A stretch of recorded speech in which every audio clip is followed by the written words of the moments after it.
Elon Musk కు చెందిన company Neuralink corporation అరుదైన ఫిట్ సాధించింది. ఓ వ్యక్తి బ్రెయిన్ లో చిప్ అమర్చి అతని మైండ్ సాయంతో ఆన్లైన్లో చెస్ ఆడిస్తూ అదంతా లైవ్ స్ట్రీమింగ్ చేసింది.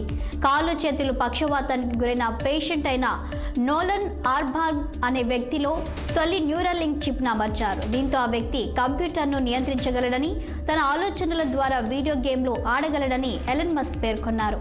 ఈ విజయం ఆరంభం మాత్రమేనని, ఇక నుంచి పక్షవాతం, ప్రమాదాలతో శరీర భాగాలు పనిచేయకుండా మంచానికే పరిమితమైన వాళ్లతో న్యూరాలింక్ పనిచేస్తుందని మస్క్ ప్రకటించారు.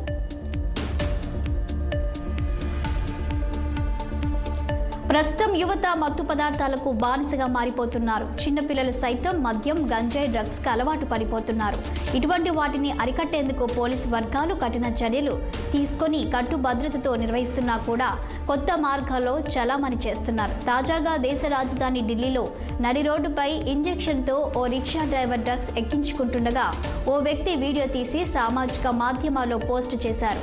ఇటువంటి పెద్ద నగరాల్లో ఇలాంటి పరిస్థితి ఏర్పడితే మరి చిన్న గ్రామాల పరిస్థితి ఏంటని నెటిజన్లు తీవ్ర స్థాయిలో మండిపడుతున్నారు. తెలుగు దర్శక ధీరుడు ఎస్ఎస్ రాజమౌళికి పెను ప్రమాదం తప్పింది.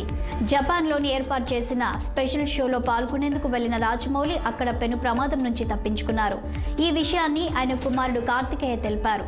తాము ఓ బిల్డింగ్లోని 28వ అంతస్తులో ఉన్న సమయంలో మెల్లగా భూమి కంపించడం మొదలైందని ట్విట్టర్లో పేర్కొన్నారు. జపాన్లో భూకంపం ఎలా ఉంటుందో అనేది మేమిప్పుడే చూసామంటూ కార్తికేయ చెప్పుకొచ్చాడు. మేం టెన్షన్ పడ్డాం, కానీ జపనీయులు మాత్రం ఎలాంటి ఆందోళన లేకుండా ఉన్నారు.